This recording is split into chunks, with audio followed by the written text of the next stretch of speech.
Kate?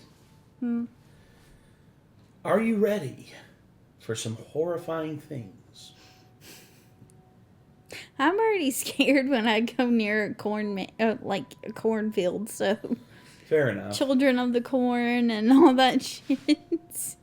Children of the corn. Yeah. So, we are planning on doing a little bit of a vlogging, like, IRL series with Kate, Scaredy Kate IRL, where we may form a different channel for it altogether. Who knows? We'll see what happens. But, yeah. There are some terrifying things that I've witnessed while going through these haunted mazes and haunted attractions and stuff like that. Mm-hmm. And I would say when I was a kid, the one that got me, I think it was like 6 or 7 years old. You can ask Mom about this. At the old fire hall, they made a haunted house. And there was a guy who came out with a chainsaw. He like sat, it had blood stains on the end of it. Mm-hmm. He sits it down on the ground and he walks straight up to me. No other kids, me. He walks straight up to me and he's like, "Hello. This is your first time at a haunted house." Just his voice is a lot more menacing than I'm making it because I'm sort of doing like a more like whisper version of Dr. Claw from Inspector Gadget.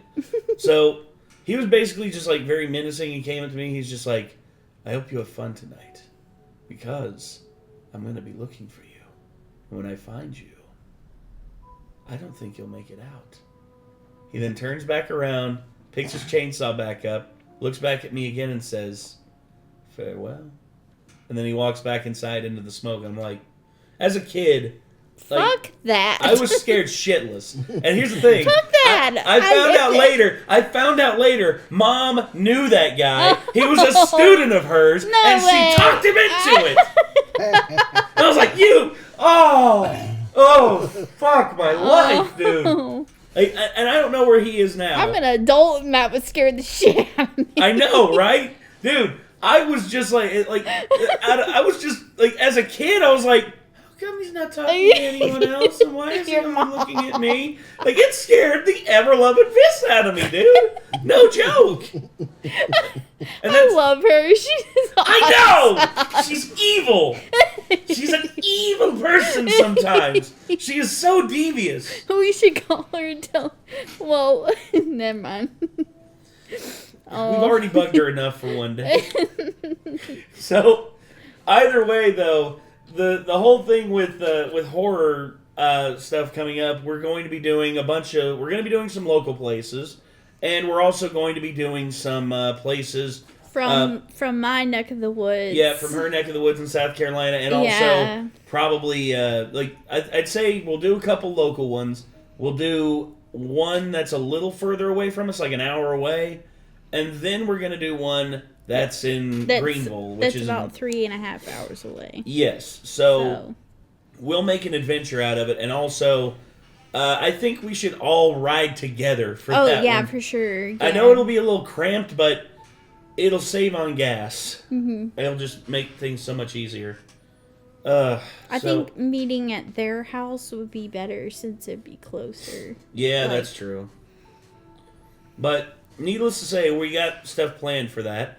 And we plan on following through with it, and we plan on doing a few things that are a little bit crazy.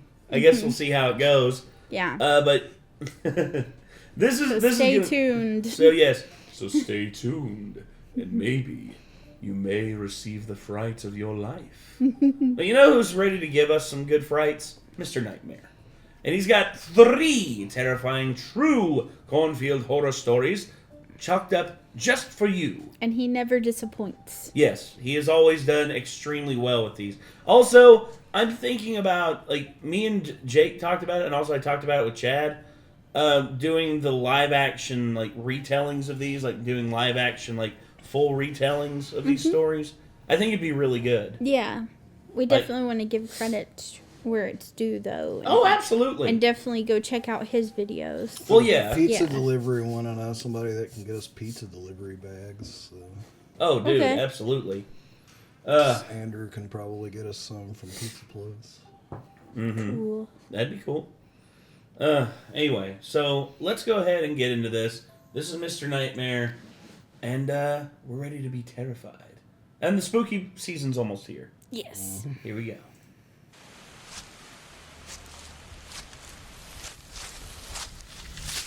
What scares me the most is when I'm out in the midst of like stuff like that, and it's dead silent, and I stop, and then I hear the footsteps getting closer to me. Yep. Like that is what terrifies me the most, no doubt. That and especially when the footsteps get right up on you, and it's a freaking clown. Yeah, that's scary. I believe Especially to me, because I'm afraid of fucking clowns. She hates clowns. Argo, damn it, what are you doing on here? My childhood friend Carter moved away with his family to this really rural town in Michigan, but we've always stayed in touch. His family is very country, and I'd go as far as to say they're kind of rednecky, so the move there was no Nothing wrong with surprise. that. His family loves me, and I'm always welcome to go visit. We're 19 now. I'm in college. Carter works for his dad. They have a huge property up there. I had visited before. This was not my first time going up there. So it was a weekend in the fall. I was going to stay at Carter's family home up there. His mom and his sister wouldn't be there this weekend. It was just him and his dad. It's a 4.5-hour drive up there. It's a lot of farmland and open fields by them. To get onto their property was a gravel road about 300 feet off the main road. I got there to a warm welcome by both Carter and his dad. They were already sitting in the backyard drinking beers, so after bringing my bag in from the car, I joined them. Carter was telling me about all the trails in the area that we could take my Toyota 4Runner off-roading. I'd never off-roaded before, but I was super down to. Carter's dad grilled us up some burgers first, then he was off to his friend's house. Carter and I got in my car, and he guided me to this nearby trail that he described as perfect for off-roading. It was around 6 o'clock, so we only had a couple hours of light left. We did about an hour of off-roading on various trails not far from Carter's house. When it was starting to get a little darker out, we left the trails and got back on the road because it was even darker when you're in the middle of the woods. As we were just driving around, passing a bunch of farmland, there was this abandoned church-looking building that had a huge cornfield next to it. Oh, hell no. That's Carter fucking Nope. Jeepers Creepers. Yeah. Yeah. I forgot about Jeepers Creepers. That's another thing. Jeepers Creepers. Where'd you get those peepers? Jeepers Creepers. Beating you? Where'd you get those eyes? Beating you? Yeah. I I also can't remember, believe how That's been- fucking long it took me after seeing that movie. It took me literally like 7 years bee eating for you. it to click in my brain that it's bee eating you. And I was like, that's what that was about. Yeah. What the fuck? I'm an Yeah, idiot. and It's also been there a was long one. time since I've watched that movie. That, We need the to one for watch me it. was the hilarious one was the first one that they did on that RV. It was like, gay forever. He's like, haha. It's like, no, that's a 6, so it's 6A for sexy forever. It's like, oh shit. Six. Then they pull up next to it and it's an elderly couple, just like, just like looking at it. It's like, oh, apparently not forever. God. This place all the time, but he never checked it out. So what do? Of course, we both agreed to go back and check it out later, but Carter said we should take the bikes over later. His family has 1 million mountain bikes, fully equipped with lights and everything. We drove back to his house. He grabbed a backpack and threw some tequila and a bottle of Sprite in it, along with some flashlights. We took the 2 best bicycles they had. Each had night riding lights mounted on the handlebars. He said it would probably be a 20-minute bike ride. Both of us are big fitness guys and have been since high school, so I didn't even mind a long bike ride. When we got to the abandoned building, it was pretty dark out now, hence why we brought flashlights. The grass was very overgrown too. About to find Made a sure murder no cars house. were coming before entering the Oh, property yeah. just to be safe. I was gonna say, just they walk in there immediately, like an old man walks out the back with a bloody axe. He's just like, "Oh, fresh meat," and then just like proceeds to chase them down. Like, I'm gonna add you to my collection. I ain't never had a boy before. we hid our bikes a little bit into the cornfield just so they wouldn't be seen. There was still just enough light outside to navigate without turning on the flashlights. We didn't want to make it too obvious we were here. We were thinking of getting some cool, artsy shots of each other for our Instagram inside the building, if we could find a way inside. The place was definitely an old church. The shape of the windows confirmed it. We went to look through one of the windows, and it was way too dark to see inside. I told Carter to hand me a flashlight. The flashlight made all the difference. We could see inside now. We both noticed something strange in the pews. It was what looked like a person's head hunched over, sitting down with their back to us. Carter said it looked like a mannequin, especially considering it was completely motionless. No, we placed a creeper, and he's waiting on you. Yeah, all of a sudden his head comes up and he's just like...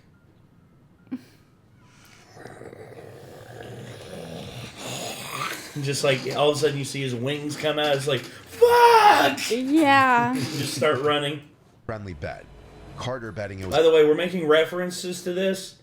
I love Jeepers Creepers. I love Jonathan Breck. Fuck Victor Salva. The movie. Yeah. Fuck Victor Salva. Obviously. Fuck him.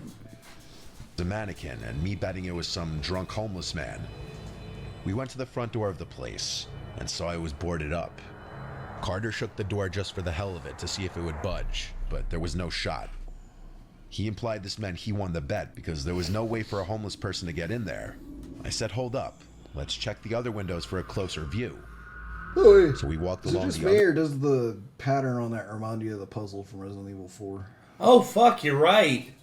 The three circles. Yeah, where you have to make it into, like, the village symbol. Yeah. Other side of the church to the window we knew had the best angle of whatever we saw in there. But now, when I shined the flashlight through the glass, whatever was in that pew just a couple minutes ago was gone. I told Carter he owes me money because I was right, even though that was also terrifying. He asked, where did they go then? I shined the light in every direction until we both spotted it at the same exact time and jumped.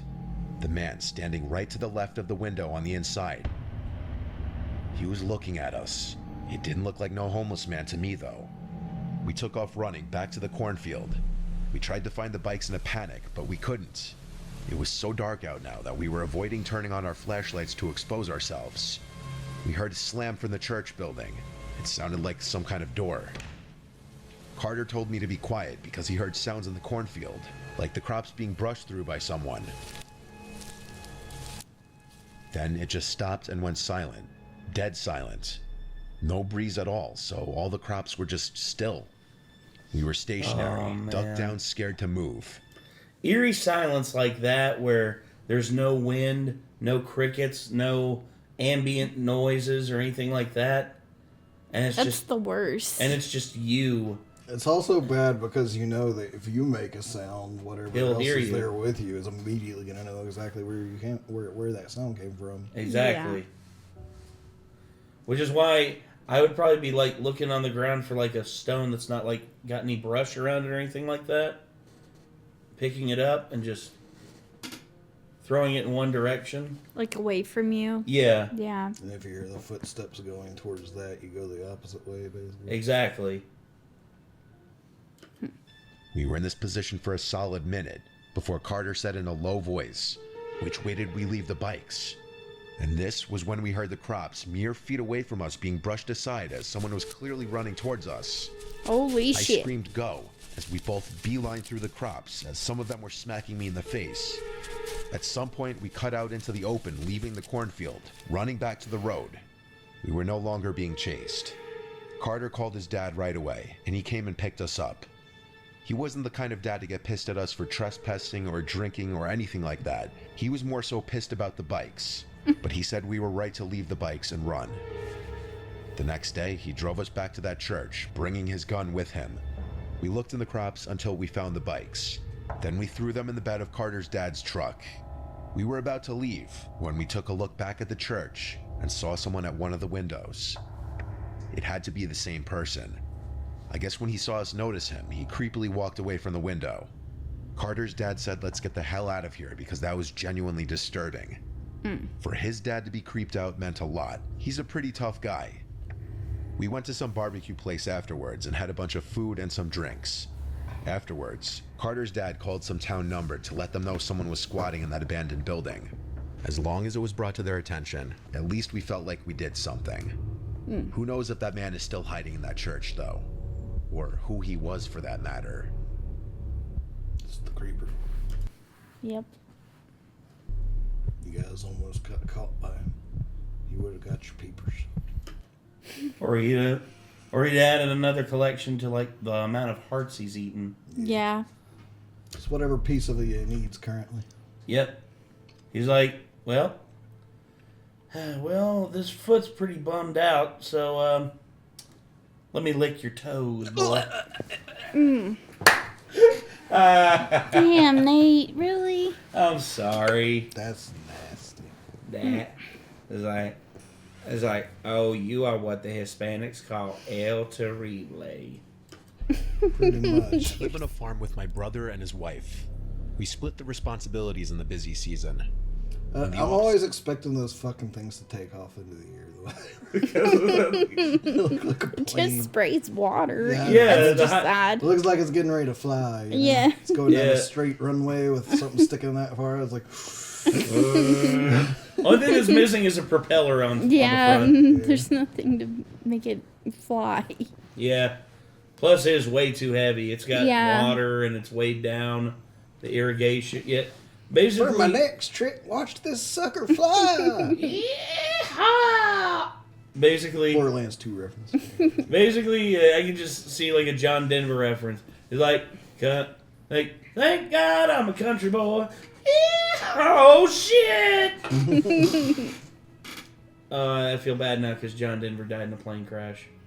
Way to go. You should feel They bad. go off traveling quite often. I'm just kidding. My fiance passed away a few years ago, and I haven't really put myself back out there just yet. I spend a lot of time alone, and the off seasons really get to me. This was early October, right around the time before our last harvest. My brother Joe and his wife were out of town for a few days. Figure something like this would happen while I'm holding the fort myself. It was a night like any other. The windows in the house were still open to allow that refreshing October breeze to flow through the house. No. No. If anything, windows I'm open. having screens on them. Like, good screens.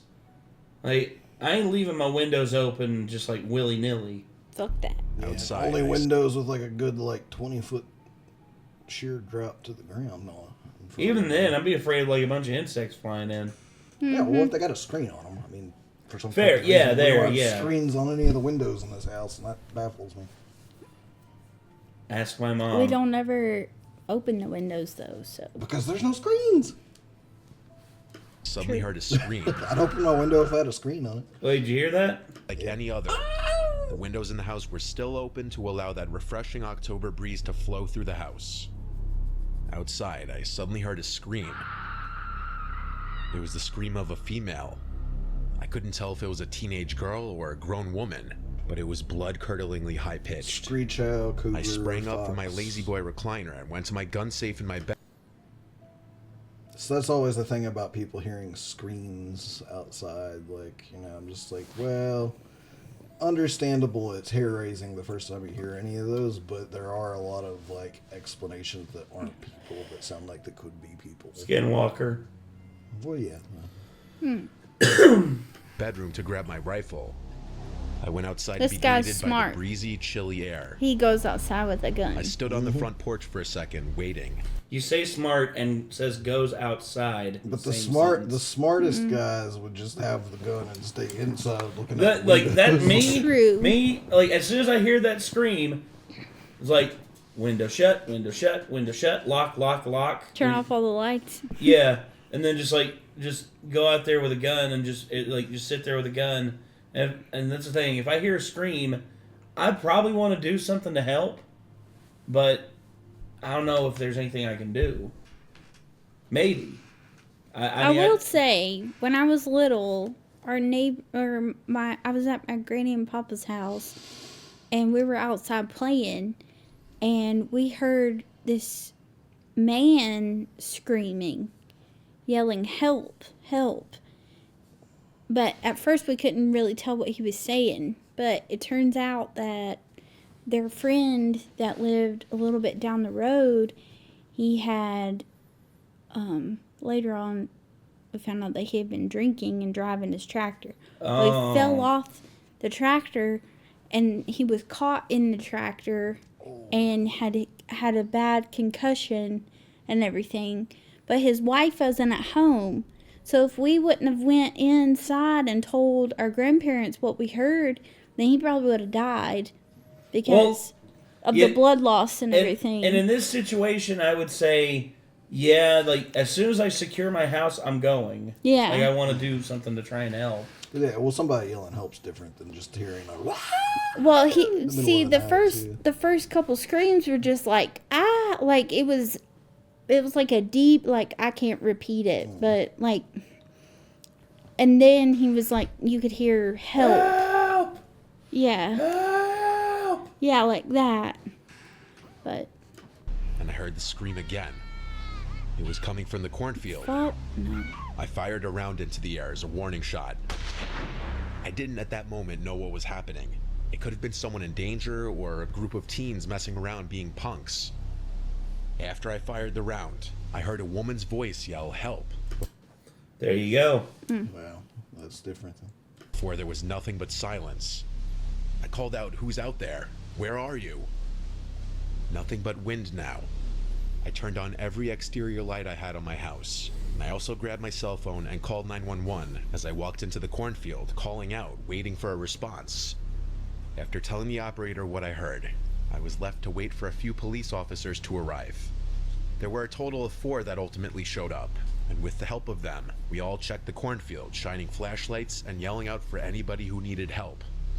I'd imagine that anytime someone is reported screaming for help, the cops take it a little more seriously. After we ultimately found no one, I was told by one cop to call 911 again if I should hear anyone scream for help and that they'd be nearby. Then they all left. I went back inside of the house, not before taking one more look out to the cornfield. I closed the door and turned off all the lights.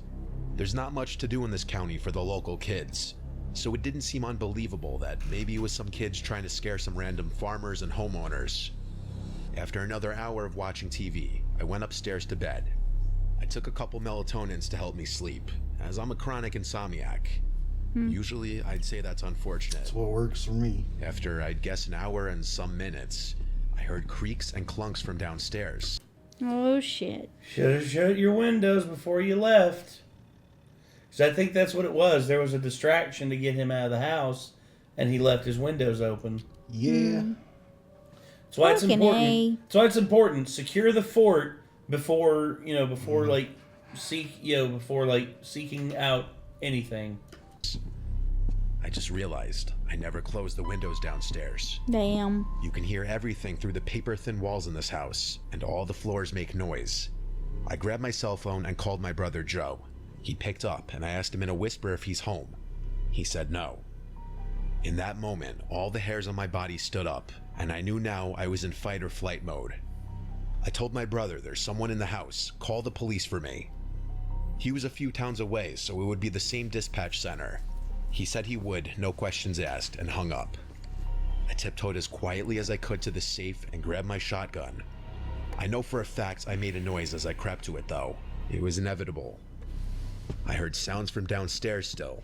There was definitely someone in my house.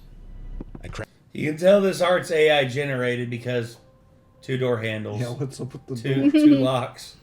Sorry, I hate pointing that out, but it's just... I crept to the door and opened it. I looked down the stairway to the downstairs. I could still hear the breeze flowing through the house downstairs. The hairs on my arms were standing up.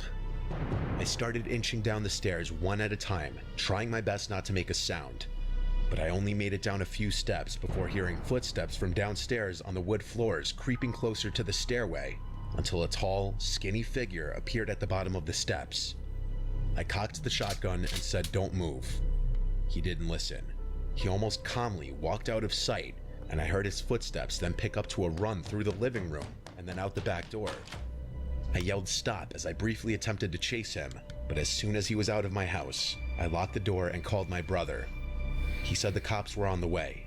I locked every single window on the first floor and waited for the police to come back. It was the same officers, They did a little search of the perimeter of the property this time with all the lights on. One of the officers said he was going to stay on the property for the night, though I don't think that guy was coming back after seeing I was armed. In fact, he never did. But the story doesn't end there. I was finishing up the last harvest of the season in the combine, and while doing so, I noticed a shoe in the field. I stopped the machine to go pick it up and examine it. It was a woman's shoe, size 8.5. This got me thinking back to the screams I heard, followed by the man breaking into my house hours later. I called 911 once again and left the shoe where it was to not hinder any potential evidence. When police came, they did another investigation of the cornfield, and they took the shoe as a piece of evidence to a possible disappearance. Oh, They shit. even brought police dogs to sniff out any possible scents. The strange thing is, there was no missing female reports in our county. Not at the time, at least. I hope whoever's shoe that is still alive today. I think Wow. Nate Thinking probably someone nailed might have it. been. I think the lady was probably accomplice to the guy that broke into the house. Yeah, I'm thinking She was most likely waiting right outside the house to see if it was the coast was clear while he was in because the house. the screams were to attract him out there, and as soon as they realized they had his attention, that's when she yelled "help," and that's when that's when it went silent after that. Help, then nothing after. Dude was probably like crouched pretty close in the cornfield off to an angle with her back straight out in front. Yeah. Her yell Maybe help. she lost- As he passes the guy in the cornfield, the guy goes into the house and hides himself. And then she Maybe she lost the shoe when they all ran. when she was running away. It was most likely that she was crouched way out in the cornfield, and whenever she heard the cops show up, she was like, "Oh shit!" and started running, and probably lost her shoe. Probably. Maybe. Damn. We'll never know. Been murdered No. on my farm. I think you'd have found a body or something. Or blood. I think so too. I think that it was just an accomplice with the guy that broke in that lost her Yeah. shoe running away. That's what I'm thinking. Yeah.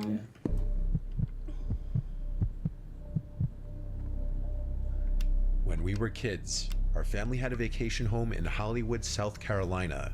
By we, I mean my 3 brothers and I. And by Okay. vacation home, I mean this 3-bedroom mobile home. It wasn't fancy, but it was part of our childhood and is still nostalgic to think about. Whenever we got off the highway and started seeing nothing but farms, we'd know we're almost there. I'm the second oldest. At the time of this story, I'm gonna guess our ages were 14, 12, 10, and 8. The mobile home was a little primitive, but we had electricity at least. The TV up there was very old, but it was good enough to bring our PlayStation and play Wow. Well, you can tell they're prepared for floods. Yeah. Yeah. on. We'd been going up there so long that we had a bunch of places we'd love to go. This big playground for an elementary school that we'd always play. That looks like the one. The wooden castle. Yeah. There's one of those down in Kingsport. There's also one in Abingdon. There was one in Wise, and then they destroyed it. Hide and Me seek and my tag. friends I think we were like in college around that time. Just in the middle of the night, went to the wooden castle playground just because we wanted to like relive childhood to an extent. We were like, man, this is such a badass playground. This has been so cool to have like as a kid Yeah. play with. Again, while our parents sat there and read magazines. This grocery store that we would love to play games in as well. We even loved exploring all the woods surrounding the property. The nearest neighbors were a bit of a walk away, but nothing too crazy or far. I love that the our angel oaks in the background. Yeah. Love those, man. parents wouldn't let us walk it. This was the first year that they let our youngest brother Todd come exploring with us too, while they stayed behind in the mobile home. It is a We walked down a creepily different road isolated that strays area away from for the dead sure. end, and it's Yeah. worth noting Yeah. that there was next to no traffic on these roads, as our mobile home was on a long road that eventually led to a dead end, so the only through traffic would be the few people who lived on this road. There was always this questionable looking house and farm that we never saw a car at ever in our lives. It sat at the top of this little hill overlooking the road. There was a small cornfield, which would imply that there were still people living there, but it was just strange how all our lives going there we never saw anyone there, whether it be a person or car. So between the woods surrounding the property, the 2 buildings, the shed, and the cornfield, we realized this was a perfect spot to play hide and seek tag. It was broad daylight right now. We decided our oldest brother Tony would be Seeker first, and we'd go in order, oldest to youngest. So the rest of us went to go hide. I went to go hide in the crops. I heard Tony call out, "Ready or not, here I come," and so I simply sat down in the browning crops, completely hidden. I waited and waited until I heard a rustling in the crops and footsteps crunching the rotted dead crop leaves on the ground. I didn't know which of my brothers it was, but I wasn't taking a chance. I ran out of the crops and into the grass and up the hill towards the red shed. I expected Tony to come out after me, but he didn't, so I figured it was one of my little brothers. I heard commotion as Tony was chasing my 10-year-old brother George down the hill on the other side of the house, and the two were laughing and screaming. Tony caught him, and so George was out. I stayed put behind the shed. Then I noticed Todd, leaning against the back wall of the house, looking at me laughing. I put my finger up to my lips to go shh, and he did the same. Then I thought to myself, wait, who was in the cornfield with me then? Tony came around the house and immediately and easily tagged Todd, and then he saw me since I was in a straight line of sight from him. I started running down the hill, which gave me a good speed boost, but Tony got that same speed boost, and he was bigger and faster than me. He caught me with ease. The four of us met at the bottom of the hill by the road, and I was supposed to be up next. But I asked everyone if anyone had gone in the crops as well. When all of them said no, I got scared. I told them I heard someone walking in the crops, and it may have been the homeowner, so we should leave. With that, we left in a hurry and walked back to the mobile home, where our parents were watching a movie in the living room. For dinner, we went to the local pizzeria that we all loved. From what I remember, our dad told us that nobody lived in that house that we were playing at. So, when we got back and it was dark out, we just knew we wanted to play flashlight tag now. Our mom didn't want Todd coming out with us past dark, and I'm sure they only let us go because Tony was 14 and they thought he was old enough to keep an eye on us. So the three of us ventured off back to that house to play flashlight tag, which basically is hide and seek, but if you get exposed by the seeker with a flashlight, you're out. Once we got to the property again, it was like 90% dark out. They wanted me to seek this time since Tony did last time, so I turned around and counted to 60, and then I shouted, "I'm coming." I kept the flashlight off as a strategy to not give away my position. I could just barely see enough to navigate around. I ran up the hill to the house, which had no lights on. I peered around the walls of the house, and then the shed. I didn't see either of them. I looked into the trees, and decided to turn my flashlight on and look through the tree line. Still nothing, so I turned the flashlight back off. I knew one of them had to be in the cornfield. It was too obvious of a hiding spot. It was small enough that I could check it out. I got to the bottom of the hill by the cornfield and quietly pushed my way in. It was hard not to make noise in here, but I tried my best. I also kept the flashlight off to not make it obvious I was in here. I didn't realize until now that it was dark out how absolutely scary this was at night. As I was sneaking around the crops, I heard footsteps inside the crops. I had to be sneaky if I wanted to catch them. I honed in on exactly where the footsteps were coming from, and when I heard them right on top of me, What are you I saying? turned on my flashlight. He's like, gonna get. no, here it comes. He's gonna get got. Oh. He gonna get it. Flashlight and yelled, "Caught!" Hey, But he all I obviously saw was doesn't the get back of got, someone running 'cause, away from the light. How else "Who would is he tell that?" the I story? said. "You're out." Then I heard this creepy laughter. It wasn't the laughter of my brothers, or any kid for that matter. It sounded like some deranged adult. I was frozen, apart from moving my hand with the flashlight around, trying to see who it was. I heard a grown man's voice say very softly, "Can I play with you guys?" And then I saw Hell his no. face. It was half covered by the few crops still separating the two of us. From what I could tell, he had this kind of deformed-looking face. I really couldn't tell if it was a mask or not. I ran out of the crops and started yelling my brothers' names, saying, "Run, game over." I heard them both yell back at me from the same spot. They hid together. I saw them running down the hill with their flashlights on. I turned mine on and told them to just keep running. We ran all the way down the road until we got back to our property, and we were out of breath. But I told them there was some deformed-looking, freaky man hiding in the crops, and that he was probably the one I heard in the crops earlier, too. I still remember their faces when I told them this. When I told my parents, they looked confused, and my dad didn't seem to know how to react. My mom made it clear she didn't want us going off the property past dark anymore. Honestly, I didn't want to anyway. I had trouble sleeping that night. Yeah, I think thinking, after what if nearly that man was out getting caught / realizing there was somebody living there earlier in the day, there's no freaking way I would have been brave enough as a kid to go back at night. Nope. Hey, can I play with you guys? Yeah, fuck My that. brothers would have been like, why don't we go back at night while they're asleep? And it's like, because if they wake up, they're going to call the cops, dipshit. Yeah. outside in the pitch darkness. But even then, what happened was scarier still. I could tell I freaked everyone out a little bit with my description of the man. I had no reason to make it up, though, and they knew that. It goes without saying, we didn't go back to that property up the road. Thank God it wasn't that close to our property. You still learned your lesson after the second time. A few years after this. Yeah. There's no cornfields around here, but not here, but like really close. There are some farms. There are some farms not too far. Makes me want to go out in the cornfield now. Stop it! Scare the shit out of some little kids. Nah, just I don't know, just for the vibe of being in a cornfield. Right? I get you.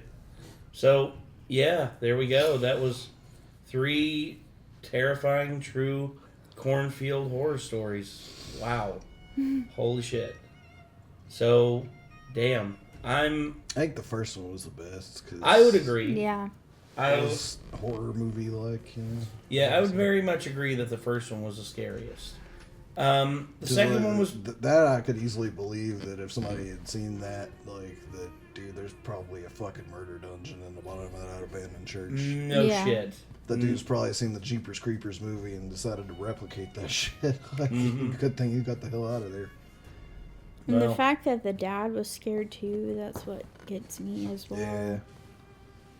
I mean, if I was a dad and my kids were like, yeah, we saw somebody in that abandoned church, I would be like, we're going to get your bikes and then get the fuck out of there, and we're going to do it in broad daylight. Yeah. Exactly. Oh, so... Anyway, that's, I think that's going to do it. This was 3 terrifying true cornfield horror stories by Mr. Nightmare. If you want to see more from Mr. Nightmare, feel free to check out his videos by clicking his name in the title of the video. And until next time, I'm Nate. I'm Kate. I am Nick. And we'll see you in the next one, everybody. Bye-bye.